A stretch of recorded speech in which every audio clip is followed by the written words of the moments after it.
വളരെ മനോഹരമാണ് ധനുഷ്കോടി. കടലിലേക്ക് നീണ്ടു കിടക്കുന്ന ഒരു മണൽത്തിട്ട. ചുഴലിക്കാറ്റുകളും കടൽ പ്രവാഹവുമാണ് ധനുഷ്കോടിയിൽ ഇതുപോലെ മണൽത്തിട്ട അടിഞ്ഞുകൂടാൻ കാരണം. ഇവിടെ ലാസ്റ്റ് പോയിന്റിലായി ഒരു അശോക സ്തംഭം നമുക്ക് കാണാം. ഇതാണ് അരിച്ചൽ മുന.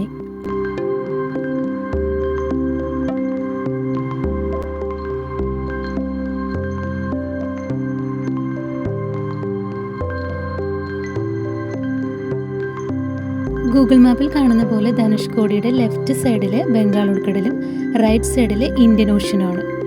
രണ്ട് ഓഷ്യനും കൂടി ചേരുന്ന പ്രദേശമാണിത്.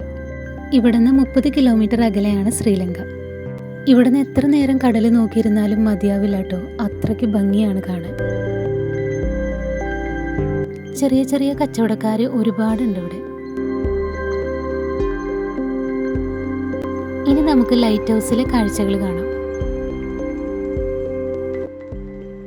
ചെറിയൊരു എൻട്രി ഫീസ് ഉണ്ട് ലൈറ്റ് ഹൗസിലേക്ക്. ആ എൻട്രി ഫീസ് കഴിഞ്ഞ് അകത്ത് കയറി കഴിഞ്ഞാൽ ലിഫ്റ്റിൽ നമുക്ക് മുകളിലെത്താം. പറഞ്ഞറിയിക്കാൻ പറ്റാത്ത അത്ര മനോഹരമാണ് ഇവിടുന്ന് നോക്കിയാൽ കാണുന്ന കാഴ്ചകൾ.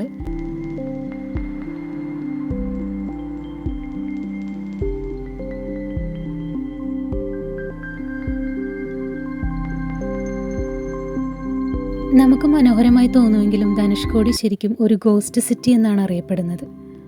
അതിൻ്റെ അവശേഷിപ്പുകളാണ് ഇന്ന് നമ്മൾ കാണുന്ന ധനുഷ്കോടി. ഇത് കൊടുങ്കാറ്റിൻ്റെ അവശേഷിപ്പായ ഒരു പള്ളിയാണ്.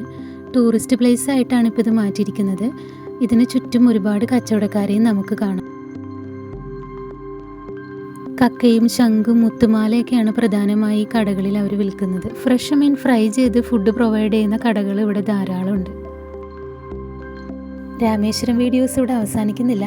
ഇനി അടുത്ത വീഡിയോ ആയിട്ട് കാണാം. ബൈ.